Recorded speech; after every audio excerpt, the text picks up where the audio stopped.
Di situ beliau mengatakan bahwa menemukan kebenaran. Kemudian sekarang saya kaget, sebetulnya 1 minggu yang lalu Said Ghori memberikan voice notes ke saya untuk mengajak podcast dengan Kiai Imad live. Jadi pada dasarnya saya ini tidak masuk tim siapapun, saya independen. Dibentuklah PWI dan kemudian saya sebagai pendiri dijanjikan menjabat sebagai Panglima Jawa Barat, Panglima tertinggi Jawa Barat pada saat itu, kemudian dilengserkan dengan surat kaleng oleh orang-orang yang ingin menjatuhkan saya. Itu aja ceritanya. Nah, apa yang menyebabkan saya kembali kepada keabsahan Nasabah Alwi? Karena setelah saya dalami tesisnya Imaduddin, Kiai Haji Imaduddin, itu ternyata ada banyak hal yang terjadi, narasi-narasi yang tidak ilmiah, ya.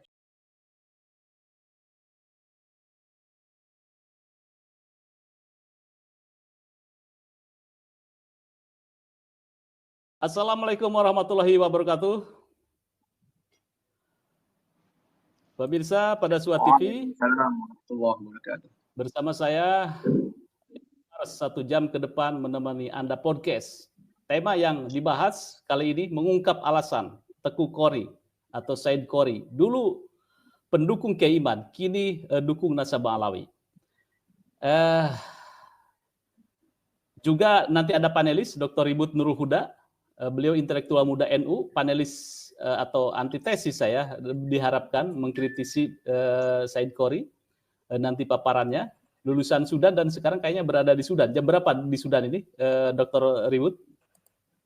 Di Sudan jam 3.30. Oh, ya, berarti sebentar lagi maghrib.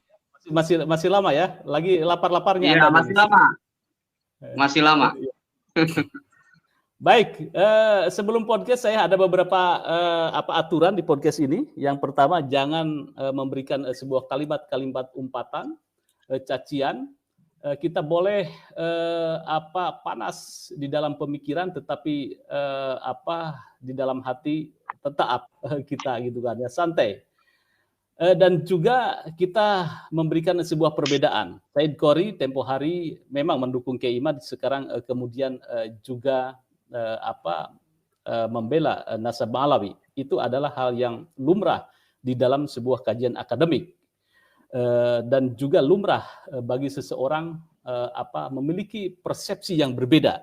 Ini tidak perlu menjadi sebuah keributan, karena di sini ada Dr. Ribut nanti yang akan memberikan sebuah pemahaman tentang bagaimana sebetulnya kita berbeda itu biasa.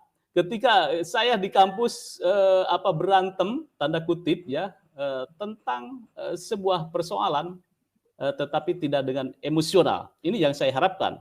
Disitulah kita akan dilihat sebagai intelektual.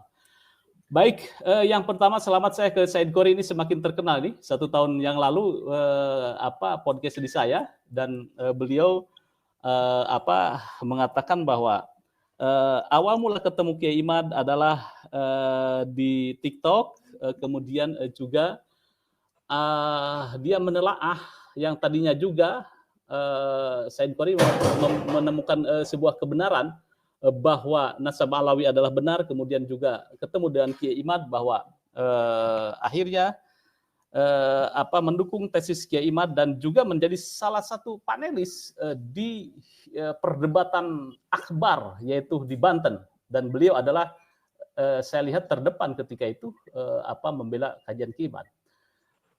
Di situ beliau mengatakan bahwa menemukan kebenaran. Kemudian sekarang saya kaget, sebetulnya 1 minggu yang lalu Said Ghori memberikan voice notes ke saya untuk mengajak podcast dengan Kiai Imad live. Tetapi berbagai kesibukan dan menjelang awal Ramadan, saya coba melihat bagaimana persoalan yang sesungguhnya. Sehingga baru kali ini saya menggelar live podcast bersama Said Ghori.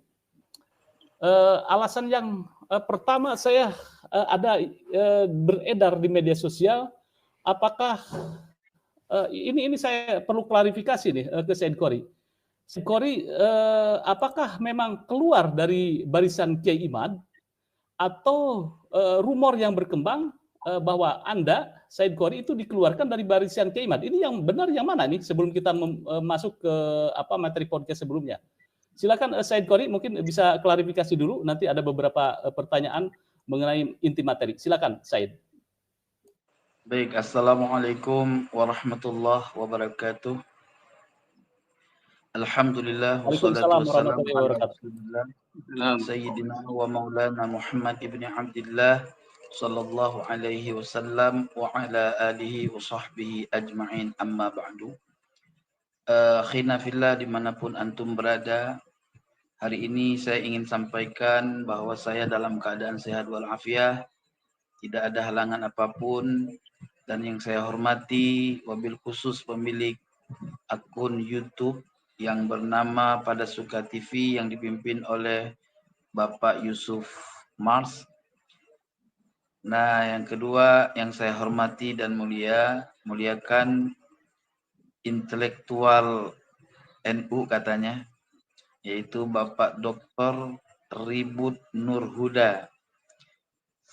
Salam kenal Ustadz.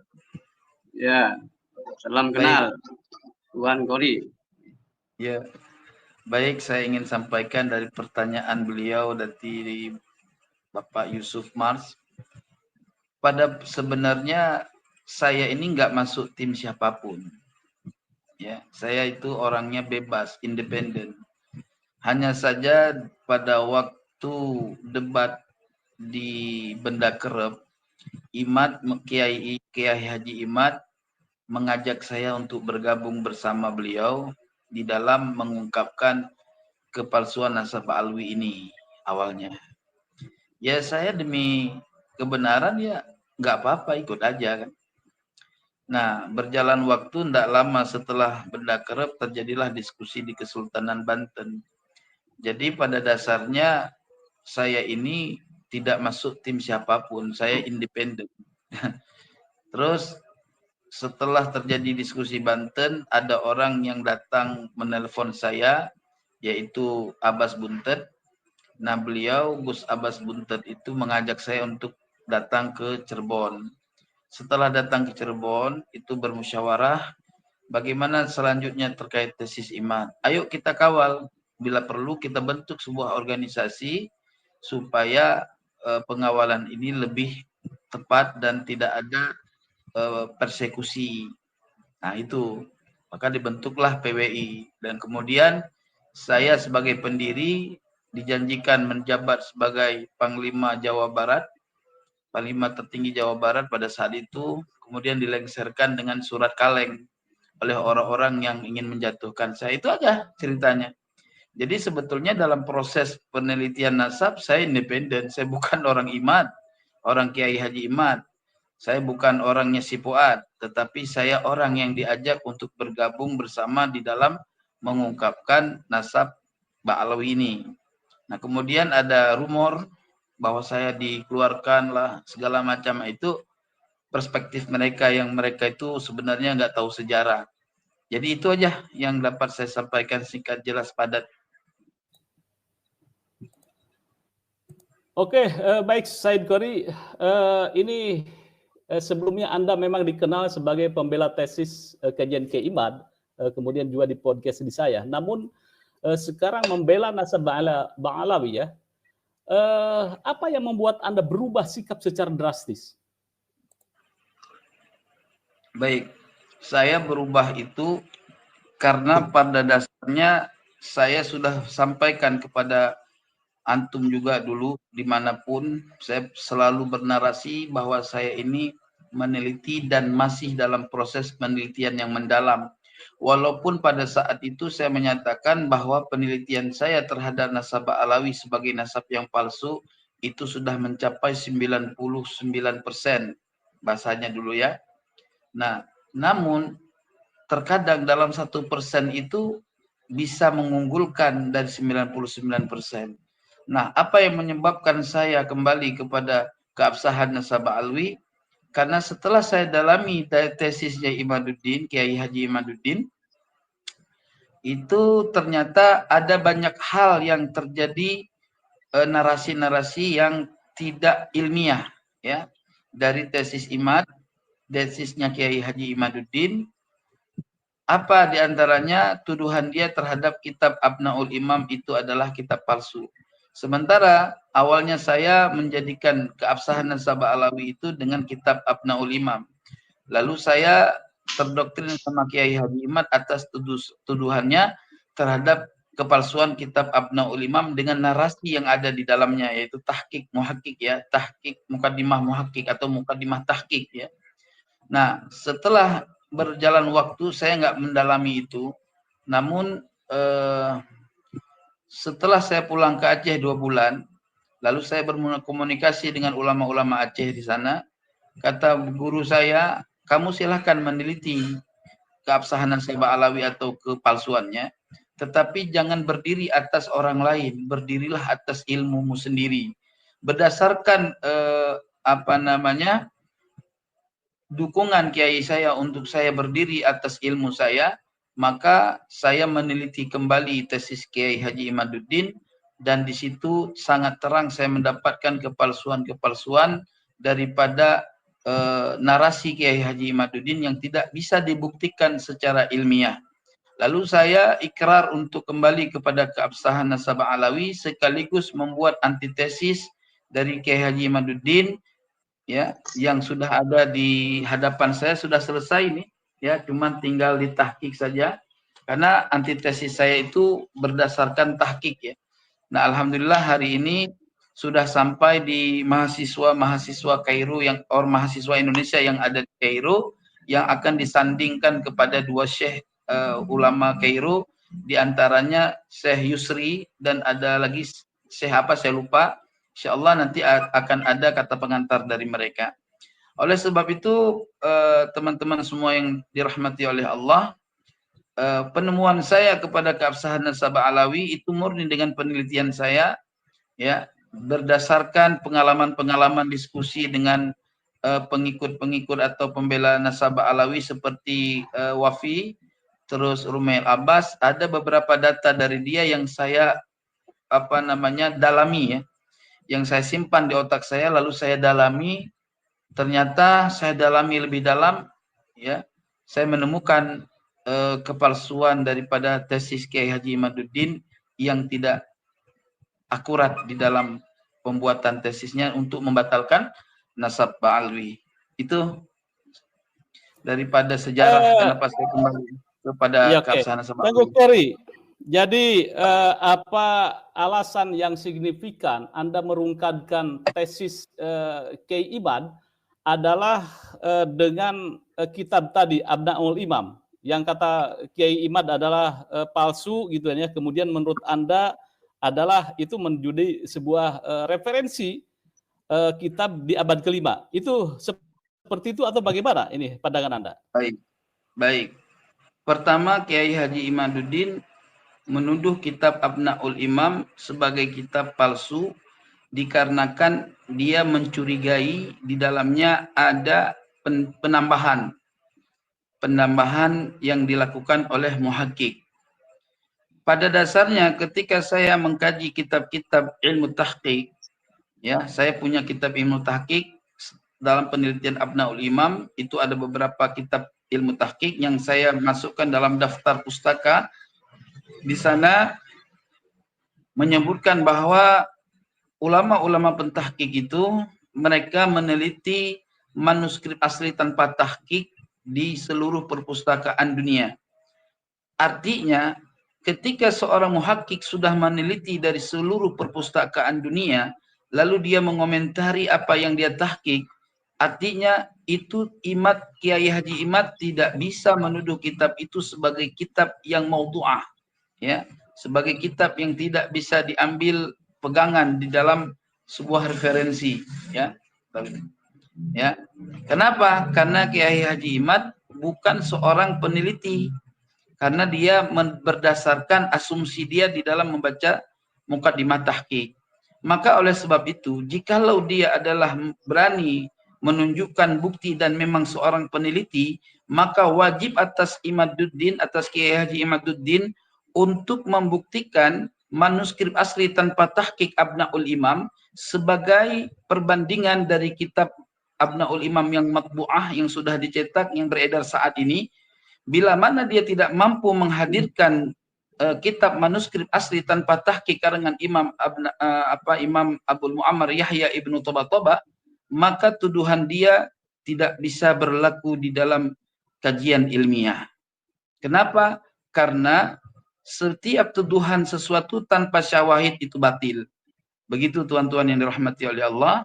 Maka oleh sebab itu kitab Abnaul Imam tetap memiliki kekuatan dalam menjadikan kitab tersebut sebagai referensi. Al-Imam ahli nasabah, ya, yaitu Imam Sayyid Murtada Az-Zabidi sebagai nasabah yang terkemuka dari kalangan Sunni, mengambil referensi daripada Abnaul Imam. Lalu siapa Imaduddin?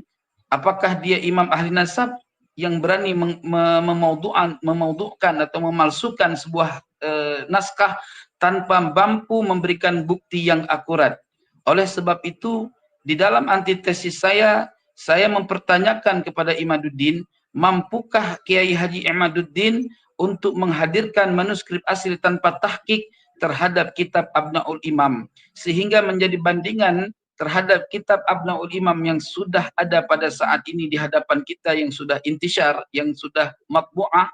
Bila mana dia tidak mampu menghadirkan kitab asli, manuskrip asli Abnaul Imam tanpa tahqiq, maka tuduhan dia tidak dianggap ilmiah terhadap kepalsuan kitab Abnaul Imam. Kenapa? Karena kita harus bisa mengetahui secara indrawi, secara ilmiah, dari mana dan siapa saja nama-nama yang ditambah yang dapat merubahkan daripada naskah asli kitab Abnaul Imam. Maka oleh sebab itu di dalam mukaddimah tahqiq saya juga membaca bahwa bahwa Imam Abu Muammar Yahya wafat 478 Hijri, dan dia mengalami masa zaman dengan Imam Ubaidillah atau Imam Abdullah bin Ahmad bin Isa. Artinya di dalam kitab tersebut muhaqqiq mengatakan penambahan yang terjadi daripada kitab Abnaul Imam tidak merusak daripada naskah asli, makhtutat asli Abnaul Imam, melainkan penambahan yang ditambahkan di situ adalah orang-orang yang ada ba'da asri Abil Muammar Yahya ibnu Toba. Itu yang dapat saya jadikan penjelasan pada pertemuan malam ini. Ya, Tengku Qori, ini saya akan mengkonfirmasi kembali bahwa saya merekap tentang pemikiran Ki Imad bahwa kitab Abnaul Imam dikarang oleh Abu Muammar Toba tahun 478 Hijriah. Tetapi Kiai Imad mengatakan bahwa itu dikarang oleh Yusuf Jamalul Lail tahun 2004 Masehi, baru 20 tahun yang lalu, dan manuskripnya tidak pernah ada. Ini bagaimana ini menurut Anda, Said Qori? Disitulah kesalahan fatal bagi Kiai Haji Imaduddin.